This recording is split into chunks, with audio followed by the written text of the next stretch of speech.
A se tudi vi med tistimi srečnicami, ki imajo kar naprej vnet mehur? A pa veste, da vnetje mehurja lahko vodi v vnetje ledvic? Pa smo pa tam. Kje? Kar naprej na stranišču. Običajno sem jaz tista, ki vam predstavlja vsebine iz laboratorija, ampak tam bom pa jaz na vaši strani in bom pacient. Zakaj? Ker sem tudi sama v tisti prej omenjeni skupini srečnic. Živijo in dobrodošli nazaj na kanalu diagnostičnega laboratorija Medicare Plus, kjer vam laboratorijske podkance prinašamo zanimive vsebine z področja osebne diagnostike, peljemo vas pa tudi v ozadje laboratorija, zato da boste videli, kaj se dogaja z vašimi vzorci. Kaj je torej vnetje mehurja in zakaj nastane? Že naše babice so vedele, da dekleta ne smemo okrog letati v mokrih kopalkah, pozimi kazati popka in ledvic, šibati bose po ploščicah in podobno. Ženske smo namreč precej bolj nagnjene k vnetjem sečil kot moški, ampak poleg naštetega je to zaradi tudi anatomskih vzrokov. Ženska sečnica je namreč precej krajša od moške, dolga je samo nekje 3 do 4 cm, kar pa v bistvu omogoča zunanjemu okolju in bakterijam v bistvu enostaven in hiter dostop do mehurja, to pa lahko povzroči različna vnetja. Zdaj urin, ki prihaja iz ledvic v sečni mehur, je načeloma sterilen in vsebuje samo soli, pa nekatere hormone, pa nekatere presnovke. Če pa pride do vnetja, takrat lahko bakterije po sečnici pridejo noter v mehur in takrat v urinu najdemo tudi še druge snovi, se pravi beljakovine, nitrite, se pravi zaradi bakterij, lahko pa tudi kri in druge stvari. Kako pa lahko posumimo, da imamo vnetje sečil? Prvi najbolj zoprn znak je v bistvu to, da moramo hoditi kar naprej na stranišče.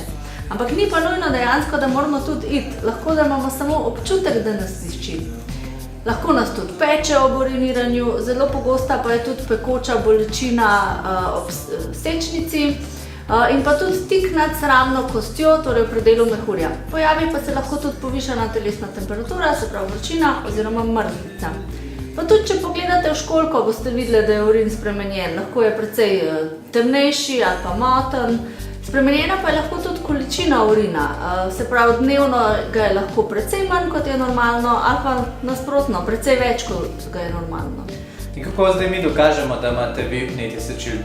V laboratoriju ob sumu na vnetje potem zdravnik naroči pregled urina. Običajno so pri vnetju prisotne naslednje stvari. Imate zvišane levkocite, pa imate prisotnost krvi v urinu.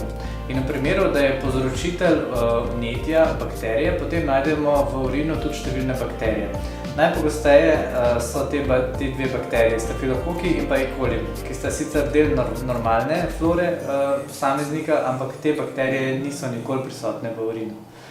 Če imamo vnete tudi ledvice, potem v urinu najdemo tudi še prisotnost proteinov. Kaj pa, če se nam vnetje ponavlja večkrat? Naredite eno kuro, zdravljenje z antibiotikom in se stvar ponovi. Se pravi, ne čutite več bolečine v mehurju, ampak višje v ledvicah. Znaki ledvičnega obolenja so v prvi vrsti motnje v izločanju urina, potem bolečina, otekline vek, obraza, gležnjev, tudi utrujenost, motnje spanja, izguba apetita in podobno. Funkcija ledvic je namreč odstranjevanje tekočine in odpadnih snovi, se pravi toksinov iz telesa. Ledvice vzdržujejo tudi ravnovesje elektrolitov, med drugim pa izločajo tudi nekatere biokemične markerje. V tem primeru boste po naročilu zdravnika odšli v laboratorij, kjer vam bodo vzeli kri, da bodo pomerili kreatinin in sečnino. V primeru prizadetih ledvic bomo v krvi izmerili visoko koncentracijo sečnine in pa kreatinina. V laboratoriju pa lahko tudi izračunamo oceno glomerulne funkcije, se pravi, to je na izvidu tista kratica OGF, ki bo v primeru slabšega delovanja ledvic znižana.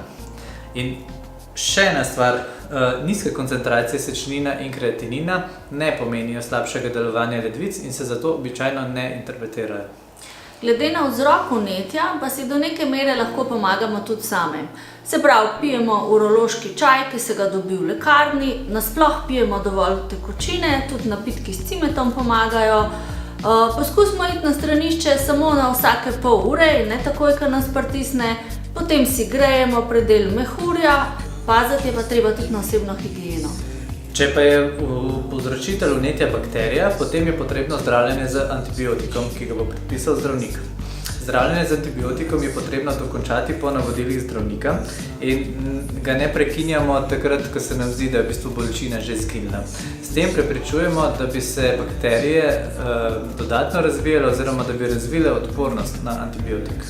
Okužbe mehurja in nasploh sečil so precej bolj pogoste pri ženskah kot pri moških, ker je tudi dostop bakterij precej lažji pri ženskah.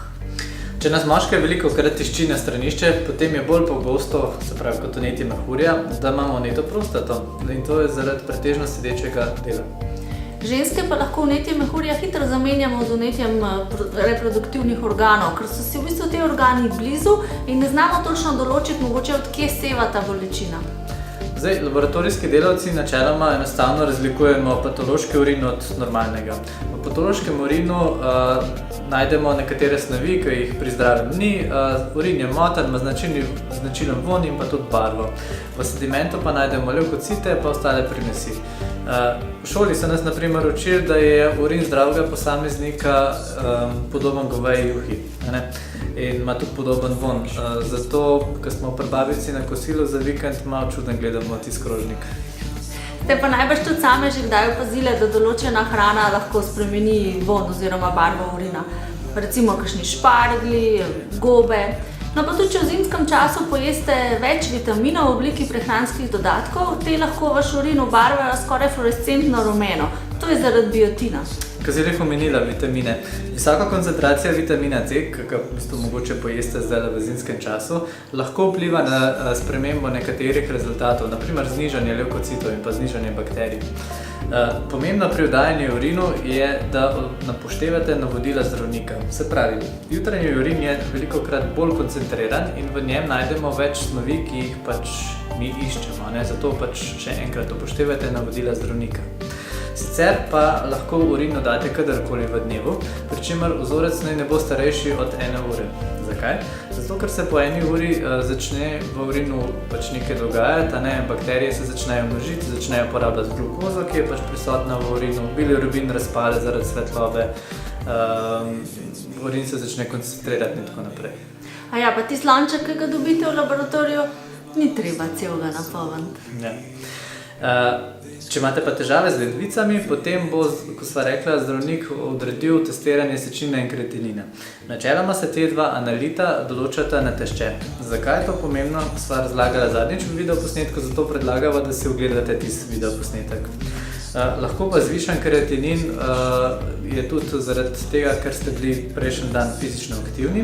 Če ste pa športniki in jemljete kakšne prehranske dodatke v obliki kreatina, lahko kreatin zvišuje vaš kreatinin v krvi.